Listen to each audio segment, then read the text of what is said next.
de media pues, dentro del rango de la mortalidad de los brotes por virus ébola.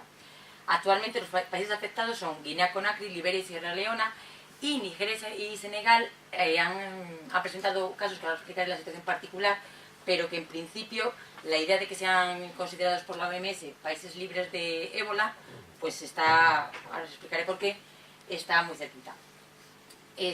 Ahora nos diferenciamos dos tipos de países. Países con transmisión extendida o intensa, que son estos tres los primeros, la Guinea-Conakry, Sierra Leona y Liberia. Y países en los que ha habido o un único caso importado, como ha sido el caso de Senegal, o países en los que ha habido una transmisión localizada, como es el caso de Nigeria. Dentro de los tres países que tienen transmisión extendida, la mortalidad pasa desde Sierra Leona desde un 27% a un 61% en Guinea-Conakry, aunque el número de casos detectados es el más elevado es en Liberia. ¿Qué ha ocurrido en Nigeria y en Senegal? El último caso notificado de Nigeria tiene fecha de 5 de septiembre y ya se ha completado el seguimiento de todos los contactos, los 21 días de todos los contactos. ¿Qué ocurre? Que la OMS ha decidido considerar un país libre de ébola en el momento que pasen 2 periodos consecutivos de incubación, es decir, que pasen 42 días sin ningún caso notificado de ébola. En Nigeria se han producido 20 casos notificados y 8 fallecidos. El caso de Nigeria se produjo por un paciente que había viajado desde Liberia, que había estado en contacto con su hermana que había fallecido por ébola en Liberia. Y a partir de ahí fue cuando llegó a Lagos y ahí pues hubo múltiples contactos en el momento que se detectó. En Senegal se ha notificado un caso importado y ningún fallecido, que era un chico que estaba en vigilancia, estaba en seguimiento porque había sido contacto de un paciente, pero se había escapado y apareció en Senegal. Actualmente se está haciendo el seguimiento, se ha completado el seguimiento a todos los contactos, pero estamos con fechas alrededor del 11-12 de octubre, en principio para Senegal, para considerarlo libre de ébola, y el 17 de octubre en Nigeria. ¿Se ha entendido eso? Vale. Con respecto al número de casos, que pues no estamos en remisión para nada. Vemos como el país en el que más casos se han notificado ha sido Liberia, y la franja roja equivale al porcentaje de casos nuevos que se han notificado en la última semana epidemiológica, considerando la última semana epidemiológica de la que disponemos datos, de la semana 39, que es la que va del 22 al 28 de septiembre. Entonces, este porcentaje, el rojo, que supone alrededor del 14% de media, es el incremento de casos nuevos de la semana anterior al 22 de septiembre con respecto a la semana posterior. Con lo cual, pues el incremento de número de casos nuevos pues sigue patente.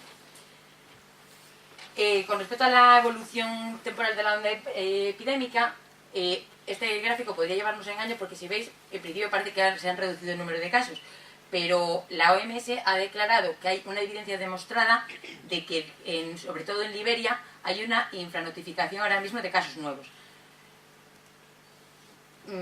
Siendo políticamente correcto, el documento de la OMS habla de que tiene que ver mucho con temas de cruce de información que no llegan y demás, pero sí que es verdad que realmente no parece que, habiendo un incremento de casos nuevos, según las notificaciones, haya una reducción real del número de casos.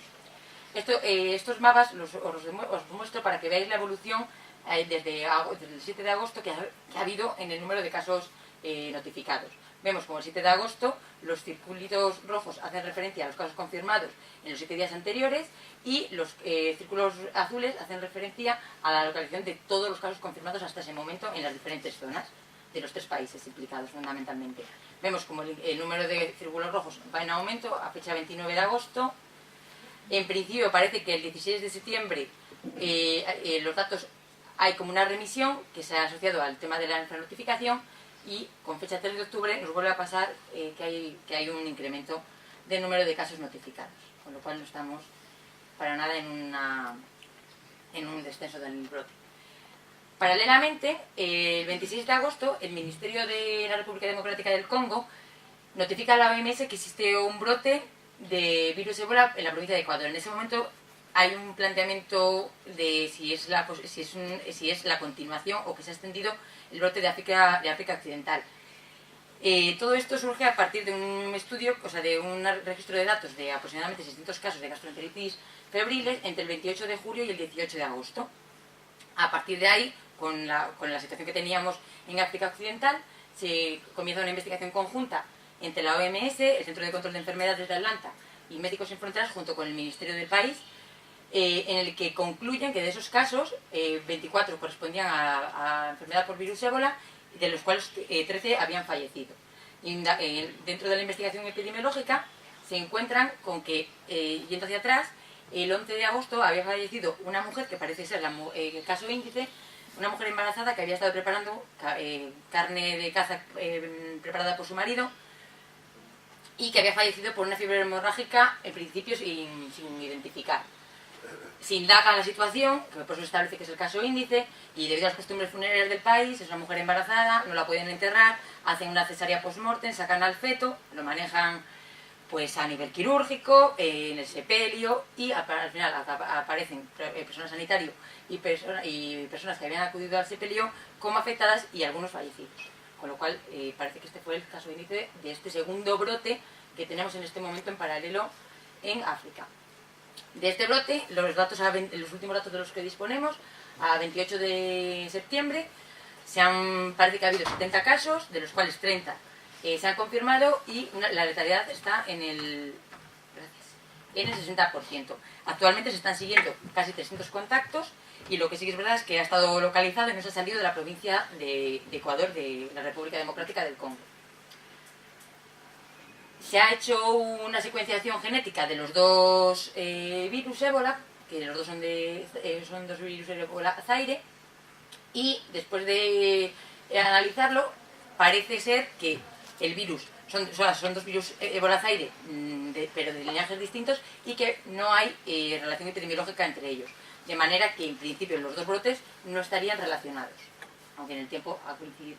Por lo tanto, a nivel epidemiológico, hay que concretar que hoy por hoy hay dos brotes diferentes por virus ébola en África, el de África Occidental, que afecta fundamentalmente a esos tres países, y el de la República Democrática del Congo. Ambos comparten la cepa Zaire como agente causal, pero que son de linajes distintos, y no se ha encontrado evidencia de que exista un vínculo epidemiológico entre ellos. Además, exceptuando los casos que se han repatriado, tendríamos dos datos con respecto a los casos importados. Por un lado, que a 30 de septiembre se ha detectado el primer caso importado en Estados Unidos, en Dallas, que fue un paciente que venía de Liberia, en el avión no presentaba síntomas y a los 4 días de aterrizar en Estados Unidos comenzó con clínica y se ha confirmado que es un caso de ébola. Y ayer, pues por desgracia, se ha confirmado el primer caso secundario de transmisión secundaria en España, de la enfermera que atendió a los dos casos que habíamos repatriado de ébola. A nivel de salud pública, la OMS estableció en el momento que claro que era una emergencia internacional unas pautas que si la OMS nunca es ejecutora, siempre recomienda. De manera que en los países no afectados, que era el caso de España, se nos recomendaban varias medidas. Pues debíamos elaborar recomendaciones para minimizar riesgos de exposición a los viajeros, estar preparados como sistema sanitario para detectar, investigar o tratar un posible caso de ébola, informar a la población, mantener informada a la población sobre la situación del brote y facilitar la repatriación de cualquier ciudadano que pudiera estar expuesto al virus. En esto no me voy a meter más porque Santiago ha hablado mucho del tema virológico, como corresponde, y Luis hablará algo más de la clínica, pero como síntesis, bueno, pues que el ébola es un virus, de la especie, el que nos afecta ahora mismo es el virus ébola Zaire, y que la letalidad, pues como ha dicho él, entre el 50 y el 90%, que puede sobrevivir en fluidos corporales y en materiales desecados varios días, se habla de hasta 6 días, que es altamente sensible a cualquier desinfectante y al calor, y sin embargo a todo lo que tiene que ver con bajas temperaturas no lo inactiva. La enfermedad como tal, no voy a entrar, ya os lo he explicado hoy, pues que comienza brusco con fiebre, dolor muscular, debilidad muscular, y al final la evolución, si el pronóstico es malo, empieza con fallo renal, hepático, síntomas hemorrágicos, tanto por hemorragias masivas internas como externas. Actualmente no existe ninguna medida preventiva de tipo vacuna. Sí que hay en experimentación, pero probada todavía no. Pero sí que la literatura el manejo del virus en anteriores brotes sí que han demostrado que medidas higiénicas y barreras físicas utilizadas de la manera adecuada sí que constituyen una eficacia demostrada. Y tampoco tenemos actualmente pues un tratamiento específico disponible. Con respecto a las dos partes que más me interesan, que es el tema de la transmisibilidad, los mecanismos de transmisión descritos hasta ahora son por contacto directo con sangre, secreciones u otros fluidos corporales, tejidos u órganos de personas vivas o muertas infectadas. Saliva, sudor. También la transmisibilidad puede ser a través de contacto directo con vómitos, es decir, con objetos que se hayan contaminado con fluidos corporales de los pacientes. La transmisión por contacto sexual hasta 7 semanas posteriormente a la recuperación del paciente, sin protección. Y también, es el que en nuestro medio no vemos, pero se ve en África, la transmisión a los humanos también puede ocurrir por contacto directo con animales vivos o muertos infectados. Monos, chimpancés, antílopes, murciélagos.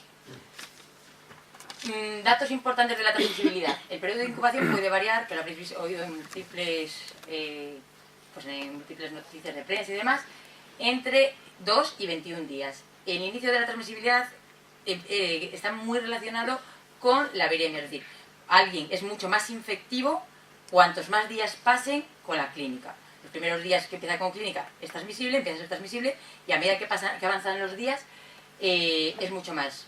Y de hecho, un cadáver de un fallecido, por eso no se recomienda hacer la autopsia, es una fuente de virus altamente de alto riesgo, vamos. Hecho muy importante, y no para tranquilizar sin justificación alguna, los pacientes asintomáticos, los que no tienen clínica, no transmiten la infección, los que no tienen ningún tipo de clínica. Y que la transmisibilidad, que ya lo he comentado, aumenta a medida que avanza la enfermedad. ¿Cuáles son las medidas que tenemos que tomar ante un caso en investigación confirmado?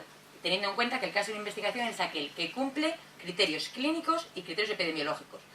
Y el caso confirmado es cuando ya ha habido un resultado microbiológico que confirme la etiología por virus ébola. Pues son las precauciones estándar, las precauciones de contacto y las precauciones de transmisión por gotas. De alguna manera, la tercera incluiría y abarcaría las otras dos. Y de estas medidas, ¿qué es lo más importante? Hay que utilizar los equipos de protección individual, no solamente utilizarlo como, que al final es una medida de barrera, no solamente utilizarlo bien, sino retirarse igual de correctamente. ¿Qué incluyen estos equipos de protección individual? Mascarilla con respirador FFP2, guantes dobles, bata desechable impermeable de manga larga que cubra hasta los pies a la persona, calzado impermeable o cobertura equivalente, gorro y máscara facial o gafas. Y muy importante, que esto es relevante en el manejo de cualquier paciente, pero aquí adquiere mayor relevancia, extremar la higiene de manos antes y después del contacto con el paciente y de la retirada del EPI, y posteriormente a la retirada del EPI.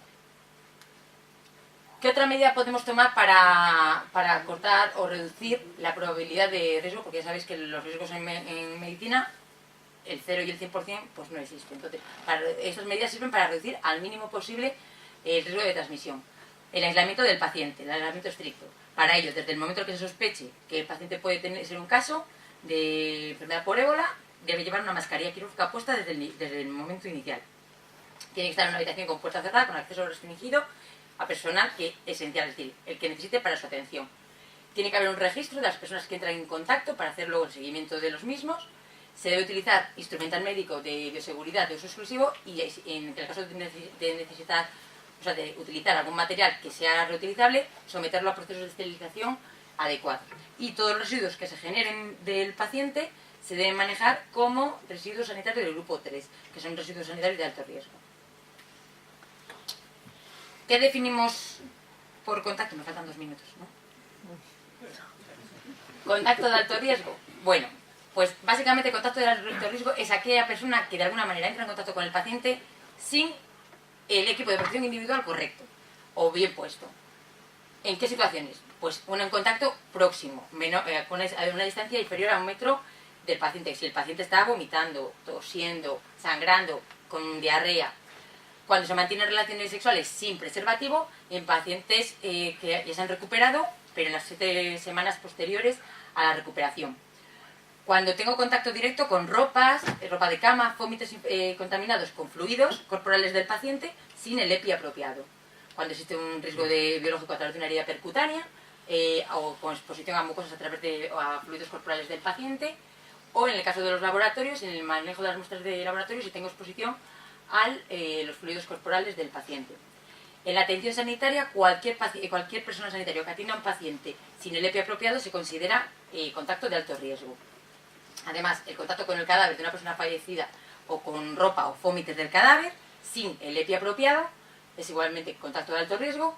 Y lo que se está dando en África, que es contacto directo con murciélagos, roedores o primates, es decir, animales que son susceptibles de actuar como reservorios del virus, con sus fluidos corporales o con el cadáver o la carne de caza de estos animales que no esté bien cocinada.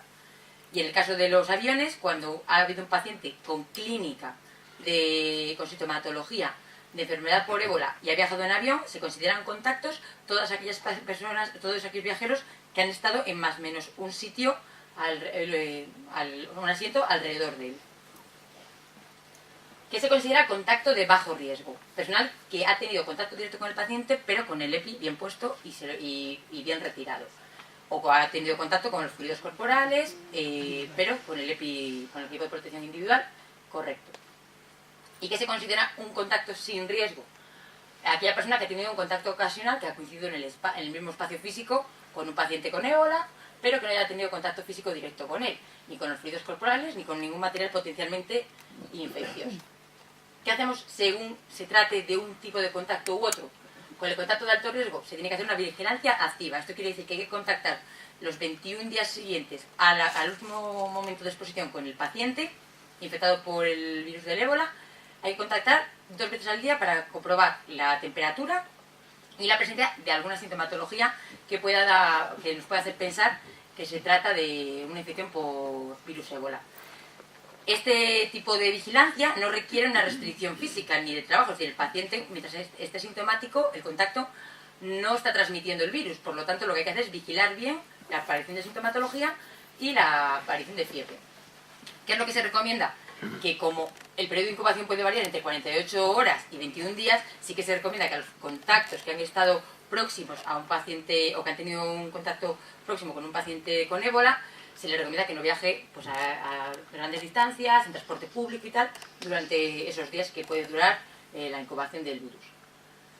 ¿Qué hacemos con los contactos de bajo riesgo? Aquel personal sanitario que ha utilizado correctamente el EPI y se lo ha retirado correctamente cuando ha estado en contacto con un paciente con ébola. Hay que hacer una vigilancia pasiva. Esto quiere decir que el paciente se tiene que tomar la temperatura diariamente al menos una vez, durante 21 días. E ir vigilándose si aparece algún tipo de sintomatología que pueda hacerle dudar o pensar si puede tener la infección. Y en ese momento tendría que ponerse en contacto con su centro sanitario. Por eso se llama vigilancia pasiva. Y con los contactos sin riesgo, aquellos que no han tenido contacto directo con el paciente, que han coincidido en un espacio físico con él, por ejemplo, no se requiere ningún tipo de seguimiento, porque no ha habido riesgo de transmisión. Puntos claves. Pues que el virus del ébola no se transmite a través del aire, el riesgo de infección por el virus del ébola es bajo, incluso para las personas que viven allí, es decir, si fuera por el aire, toda Sierra Leona estaría infectada, de manera que lo peligroso, o sea, sabiendo que hay medidas barrera que han demostrado su efectividad, hay que intentar tomar esas medidas a rajatabla. Los afectados no transmiten el virus antes de mostrar síntomas, es decir, las personas asintomáticas no transmiten el virus, no se puede contraer por manipular dinero o alimentos ni por bañarse en una piscina. Los mosquitos no lo transmiten, aunque he visto un documento ayer por la noche que hablaba de la posibilidad de empezar a estudiar el tema de los mosquitos, pero en principio no está demostrado, y que es un virus muy sensible a la desinfección y a las altas temperaturas.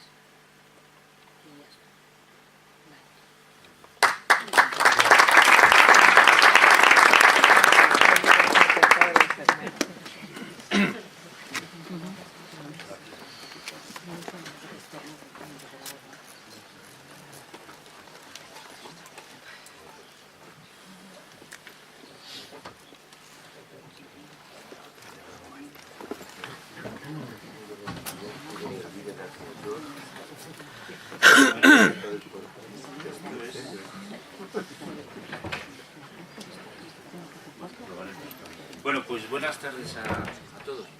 Deciros que para mí es un placer que el Colegio de Médicos, a través de la Fundación Científica, pues haya contado Sí, las buenas tardes sí que las aviso. Bien, pues decía que es un placer para mí que tanto la Fundación, a través de su presidente Javier, como el colegio, a través de Enrique, se haya acordado del servicio de urgencias para un tema con tantas aristas, de esta complejidad y sobre todo de esta, digamos, oportunidad en este momento, en lo que lo estamos viviendo, ¿verdad? Con el empujón recibido, con lo que, bueno, lo que ya sabemos todos que sucede ayer al otro lado de la Sierra Segoviana, que nos la quieren quitar, pero en tiempos era segoviana. Deciros que ahora lo que me voy a recrear un poco más ahora, porque gran parte de las diapositivas pues han sido ya expuestas, muy bien expuestas, con lo cual iremos más ligeritos, espero. Deciros que gran parte de lo que aquí vamos a exponer pues se modifica y se actualiza en la segunda quincena de agosto, cuando algunos estábamos no lejos, pero sí de vacaciones. Entonces mi agradecimiento a Funcisla, al personal de enfermería, a Noelia y a otros compañeros del servicio que fueron junto con Belén quienes pusieron al día y gran parte de lo que aquí vamos a ver, que dimana de las instrucciones, bueno, de los consejos de la OMS a través del Ministerio y por lo tanto de SACIR, ¿no? Entonces, bueno, vamos a ver si aceptamos. Por lo tanto, pues, gracias. Deciros que lo que vamos a pretender de aquí es ver qué hacemos cuando se nos presenta un paciente en el servicio de urgencias con las peculiaridades que tiene el servicio de urgencias de Segovia. Pero gran parte de lo que tenemos que hacer pues se puede hacer en cualquier consulta, en cualquier nivel asistencial de emergencias sanitarias, ¿no? Con, lógicamente, las peculiaridades de cada escenario. Como yo creo que todos sabéis, el servicio de urgencias, después de la última modificación, tiene una zona inicial, después del área administrativa, que es un set, una sección de clasificación y atención resolutiva, con una sala de espera independiente que consiste en 2 consultas adjuntas, una de enfermería y otra de personal médico, en la cual se clasifican a los pacientes y en función de la prioridad y del tipo de patología, pues de allí se decide dónde tienen que ir, a qué zona del servicio de urgencias, o bien a la consulta adjunta en la que, pues en las últimas revisiones se es capaz de resolver de atender hasta el 30% de lo que llega al servicio de urgencias, resolviendo el 28%. Entonces, veremos cómo gestionamos el paciente, cómo iniciamos digamos, el aviso para que sea trasladado. Bueno, pues el material ya se ha hablado, los contactos, las medidas de protección también, y repasaremos qué consejos nos dan los expertos para la colocación y la retirada de, digamos, aquello que nos va a proteger. Pues nosotros nos dedicamos a este negocio y este negocio tiene mucho riesgo en días como hoy, pero bueno, los que saben nos dicen que ante este patógeno de una gran letalidad, como hemos visto, porque nos lo han contado, hay medidas claras de eficacia demostrada que nos van a poder permitir atender a los ciudadanos corriendo el mínimo riesgo. Riesgo cero, ya decía Belén, pues en esto yo no lo conozco, en otras cosas no sé. Bien, empezamos pues. Esta es la zona de entrada. Cuando uno llega, pues se ve al otro lado de esta cristalera está el personal administrativo, protegido por un cristal, y bueno, pues los ciudadanos pues dicen, a veces sin preguntar el motivo por el que van, ¿no? Sería el primer contacto. Entonces, desde admisión, pues el siguiente paso es a la consulta de clasificación, que está al otro lado de la puerta. La admisión estaría fuera de la diapositiva a la derecha, está al otro lado donde el señor de barbas, que en esta ocasión no lo vamos a ver, pero bien, esta es la consulta de clasificación, ¿no? Que es el primer sitio donde una compañera del servicio de enfermería, pues en función del motivo de consulta del ciudadano, ¿no? Pues le va a hacer una serie de preguntas con toma de constantes y con un soporte informático validado por la Sociedad Española de Medicina de Urgencias y acreditado por prácticamente todos los sistemas públicos de salud del Estado español, pues va a decir exactamente qué es y dónde debe de ir. Bien, esto es desde donde está Marga se llama, la compañera que estaba en la foto. Lo que se ve, tenemos una camilla, tenemos agua y, como podemos ver ahí, esto, ¿no? Ya tenemos el cubo de residuos 3, desde que empezamos el 28 de agosto, me parece que fue, a poner en marcha este circuito. Claro, los primeros criterios pues ya se han dicho, ¿no?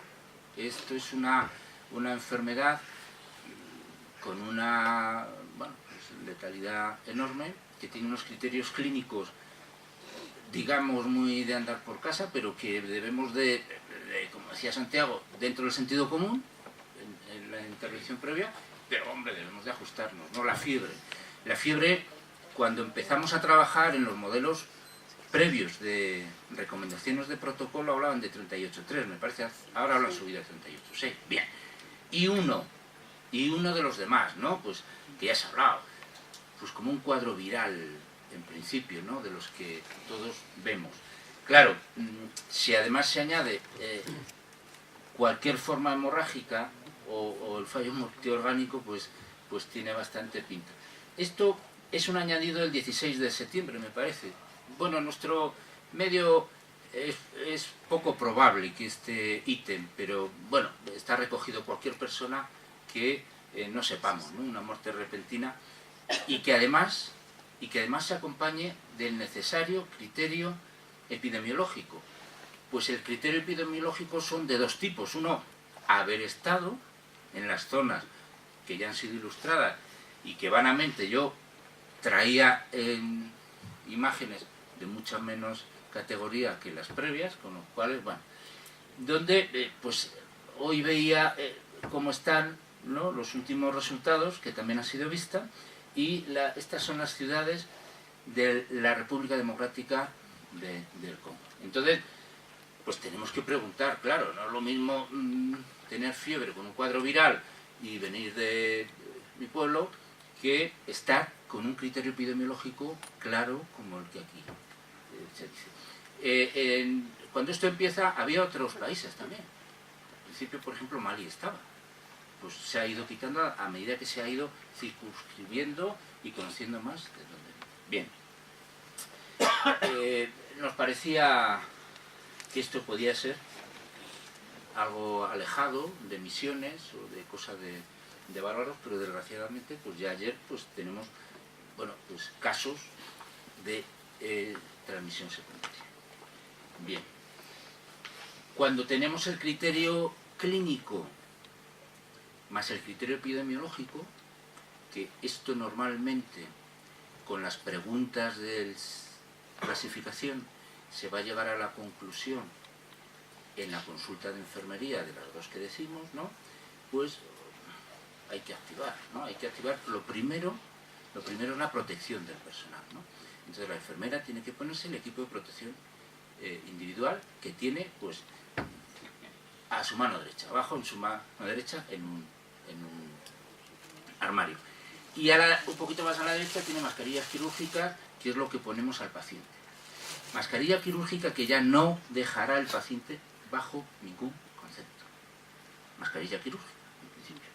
Bien, pues nos avisan, estamos al lado, para entrar, como ya tenemos la presunción de, pues tenemos equipos de protección individual en la consulta médica, con lo cual hay que ponérselo para entrar a esta consulta de clasificación. Y desde allí, vía telefónica, pues empezamos a establecer contacto con el epidemiólogo. Pues luego veremos que esto ya sí que es un poco como podemos hacer desde cualquier otro, o casi cualquier otro nivel asistencial, ¿no? A través del teléfono, pues en horario de mañana nuestro servicio territorial, y desde las 2 de la tarde hasta las 9 de la mañana a través del 112. Caso de que el epidemiólogo, con los datos que nosotros le transmitimos, pues nos diga, hay caso, ¿verdad? Pues en ese momento nosotros hemos decidido en el servicio bloquear, en este momento, bloquear la consulta de clasificación. bloquear la consulta de clasificación. Eso quiere decir bloquearla funcionalmente. Ya nos han dicho de cuál es el sistema de transmisión, ¿no? Es decir, la enfermera y el médico pues quedan ahí. En principio, la enfermera. Bien, compete a través del aviso del bien el servicio territorial o del epidemiólogo del 112, compete a ellos activar el sistema de traslado. Entonces, el sistema de traslado, avisar al hospital de referencia, el nuestro es el Hospital del Río Ortega, en Valladolid, y pues ya poner en conocimiento del sistema de emergencia médica, ¿verdad?, pues el tipo de transporte más adecuado en función de los datos clínicos que les demos. Puede ser una unidad de soporte vital básico o puede ser una unidad medicalizada. Hace tiempo, pues, bueno, desde la gerencia de emergencia, aquí está Carmen, con el hospital se llegó a hacer un protocolo sobre la transferencia y también sobre las ciertas indicaciones, ¿no?, para los... En función de unos ítems de inestabilidad de gravedad, necesitará un soporte vital básico o una unidad medicalizada. Bueno, esto, como todos los documentos y el 99% de lo que un servidor va a decir, pues lo tenemos todos colgado en la red, ¿no?, oficial, en la intranet. Se da mucha importancia, y yo creo que es, yo por lo menos, asignatura pendiente, pero estamos en todavía tiempo de mejorar, pues en tener interiorizado los pasos, el orden secuencial, para poner y para retirar. Bien, pues esto es lo que nos recomiendan, es así, ¿no? Empezar por las calzas, continuar con las batas, buzo, nosotros ahora tenemos ya buzo, primer par de guantes, empezamos con la mascarilla, que caso de que preveamos una mínima manipulación, pues nos ponemos una FFP2. Yo recuerdo cuando el anterior brote así de epidémico, pandémico, íbamos a algunos sitios, cuando